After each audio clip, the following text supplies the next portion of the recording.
What's up, everybody? Brent from Brenspeed. As promised, another episode of High Mile Coyote Mustang. Now, it's been a long, hot summer. I've been out racing this at the NMRA races, running naturally aspirated, but Ian installed a Zex 150 shot of nitrous on this car. I can't wait to go in the dyno and see what it does. So let's pull inside, take a look at this kit, and let's check this out. One of my favorite things right here. Let's go.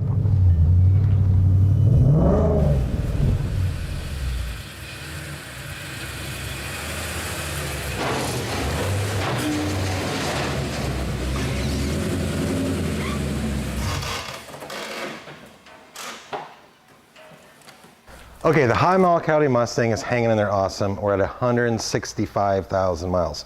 So basically I spent this summer racing this at the NMRA. I did 4 NMRA events. We did about 6 local drag races, and the car's been hanging in really good. Changed the oil a couple times, no breakage so far. Again, showing 165,000 miles on a car that's maintained, can really survive. But now it's time for nitrous. So Ian installed a Zex 150 horse nitrous kit.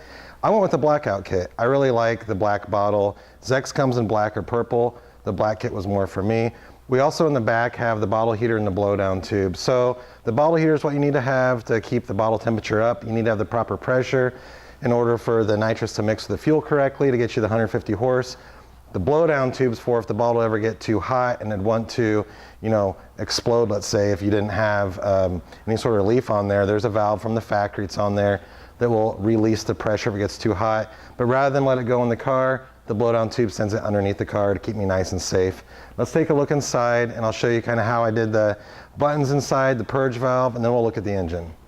Okay, the interior of the High Mile Coyote Mustang is still pretty stock looking. I do have a couple activation switches that came with the Zex kit.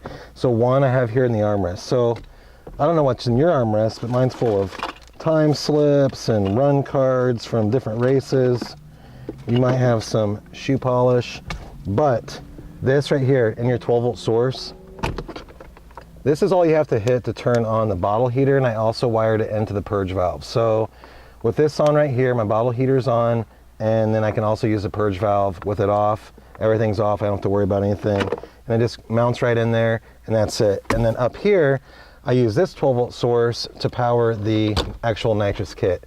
So by kicking this on right here, it will be activated at wide open throttle as long as that's on. That's when nitrous solenoid's open, put 150 shot of nitrous into the Coyote.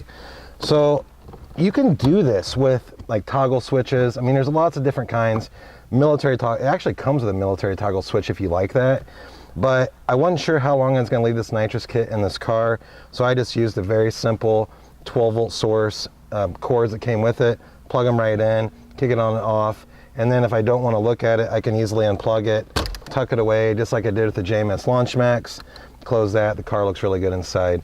So the inside of the car looks pretty stealthy. That's something I was going for. And something else I was going for is keeping the engine compartment stealthy as well. So let's go take a look at that. All right, the first thing you're gonna see up front is the purge valve.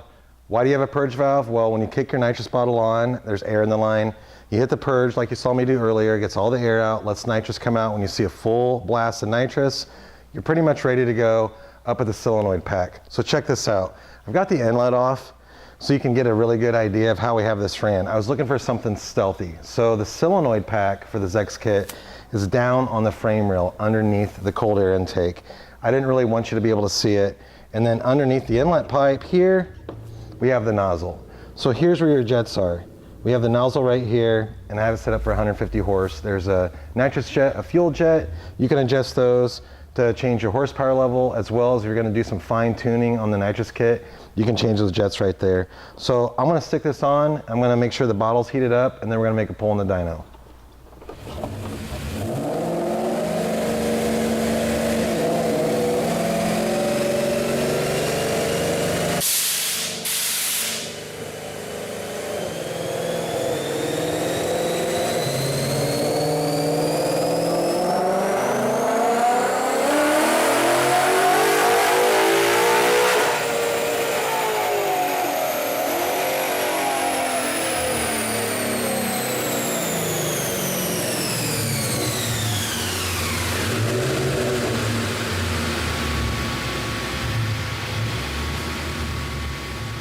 All right, so what just happened? I load the nitrous tune on the car, And what's a nitrous tune? Basically, when you're running a car NA, it's set up for maximum performance, naturally aspirated. When you're gonna run spray, you detune, I should say, the car some for the nitrous. You make some changes for that. So I did that, and the car came out killer.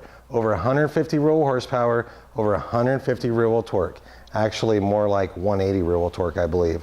So that's a High Mile Coyote Mustang. I cannot wait to get this thing in the track. It's definitely gonna dip down into the 10s. That won't be a problem.